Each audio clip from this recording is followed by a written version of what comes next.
MPPQ.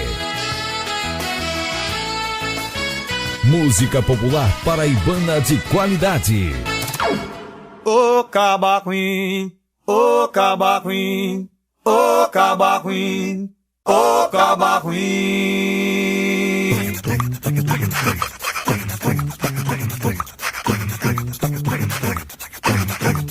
Tô te chamando pra entrar nessa embolada e quero que você venha com a garganta afiada. Pois se marcar bobeira, dou-lhe logo uma rasteira e te pego na virada.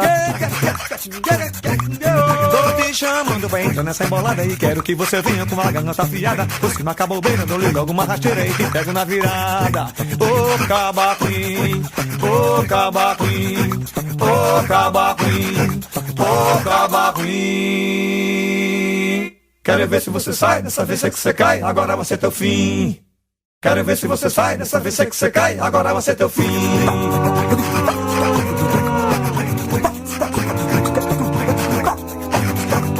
Tô te chamando pra entrar nessa embolada e quero que você venha com a garganta afiada. Pois se marcar bobeira, eu dou-lhe logo uma rasteira e te pego na virada.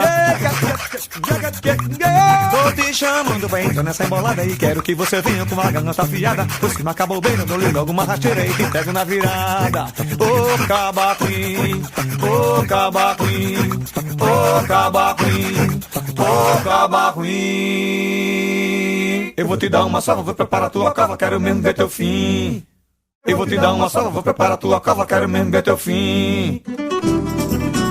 Você sintoniza o programa Resenha Cultural, do Ponto de Cultura Cantiga de Niná.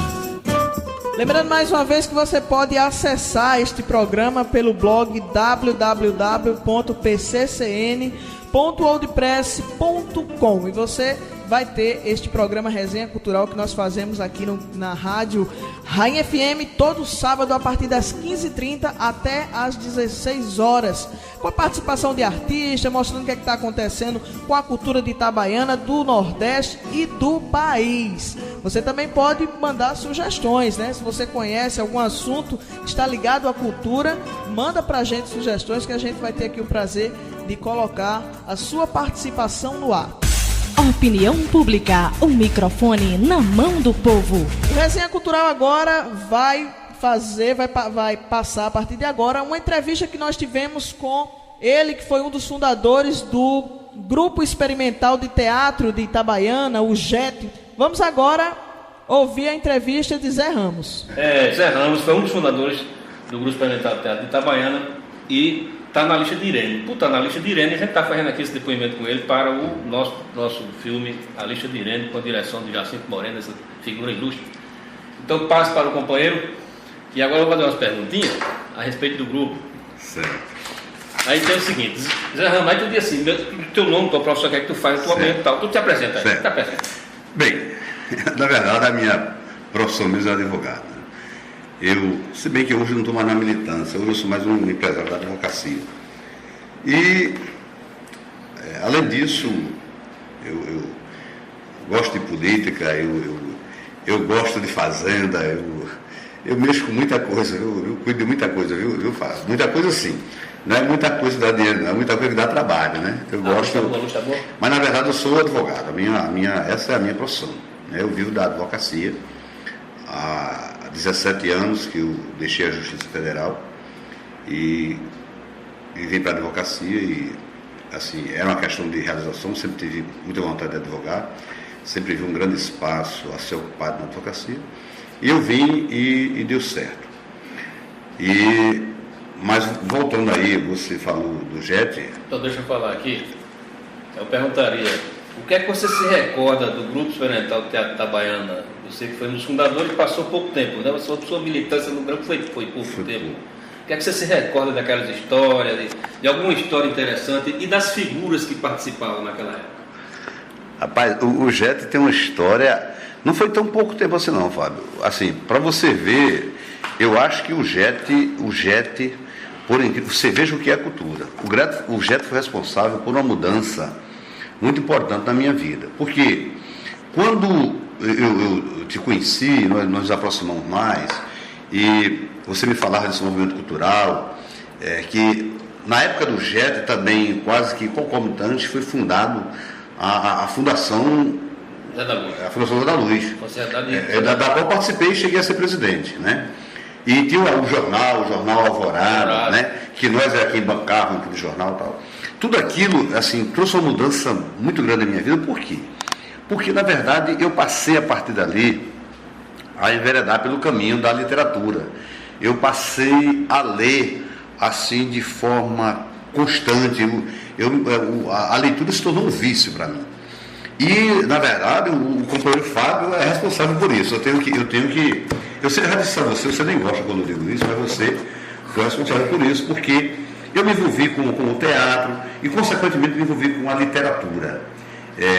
E veio a Fundação Cultural do Poetas da Luz, veio o jornal Alvorada, e nós temos recordações fantásticas.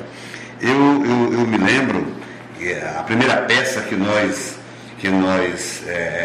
apresentamos, né, depois de vários ensaios, era a luta de...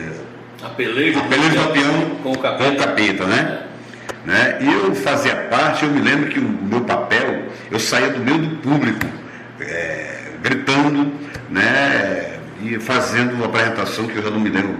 Mas o fato é o seguinte, é que foi um negócio muito inusitado, porque ninguém esperava que alguém do teatro estivesse no meio da plateia. Estava na pública, estava lotado.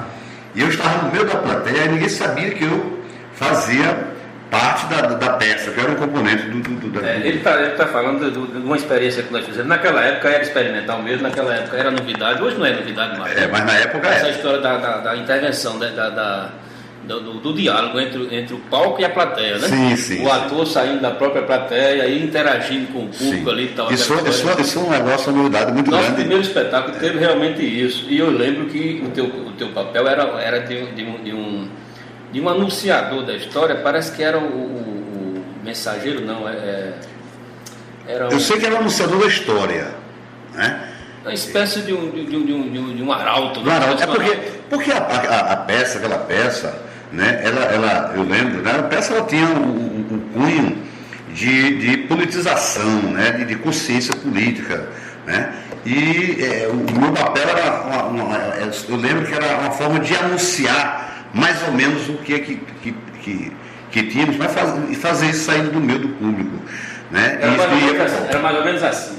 Parece que era: senhoras e senhores, a história que vamos narrar é fruto da pura imaginação. Justamente. Passará a ser passada bem no buraco do cão, na casa de Jezabé, no antro da perdição, onde chegou o Lampião, que sofreu desaventuras e saiu lá do sertão. Por aí, o negócio assim.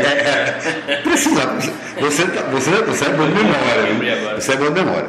Pois é, então o JET tinha um grupo, que na verdade era um grupo experimental, tudo amadores que nunca tinham feito teatro, e você era, na verdade, mentor de tudo aquilo. E eu lembro o seguinte, que tinham figuras espetaculares, como o Bill Peca Preta, né, que ia mais para tomar cachaça do que para se inteirar da peça, era Palhano, né, o nosso velho Palhano, Cílio, né, Cílio. Tínhamos a irmã dele, Aguinaldo Babulacho. Aguinaldo, o velho Aguinaldo, né? O velho Aguinaldo, Osório Cândido, e salvo engano, Flaviano. E a nossa amiga, irmã do Beto de Paulo, Jandira foi uma das fundadoras do JET, né? Então eram momentos memoráveis que nós nos reuníamos para falar de política, porque vivíamos naquele instante um momento de ditadura militar, e nós clamávamos por liberdade, éramos defensores da liberdade, e não podíamos fazer muita coisa, porque só aquelas reuniões eram motivo de ameaças, de prisões. Mas eu sei assim que foi uma coisa marcante em minha vida, né? Porque foi o teatro que me levou para a literatura, e a literatura mudou a minha vida. Passei a ter uma visão diferente do mundo, de vida. Ingressei na política, você foi um dos que defendia que eu devia ingressar na política. Era isso que eu queria entender assim, nesse seu pensamento, que foi justamente a partir da sua participação no movimento cultural do teatro, do jornal, aquela coisa, que a gente mexia com o pensamento político, né, de contestação da ditadura, que você se encaminhou para a política partidária, através do antigo MDB, né? Correto. Eu inclusive, Fábio, eu dava uma entrevista na Rádio Correio depois das eleições, e eu dizia uma coisa, eu sempre digo onde passo, eu sempre fiz política ideológica. Quando eu ingressei na política, você, como bem está dizendo, eu não ingressei por acaso. Eu ingressei para defender as liberdades democráticas, né? Eu ingressei na política para defender o Estado de Direito. Claro, eu não era ninguém, eu não era nada, né? Mas era um cidadão, um jovem cidadão que queria que meu país tivesse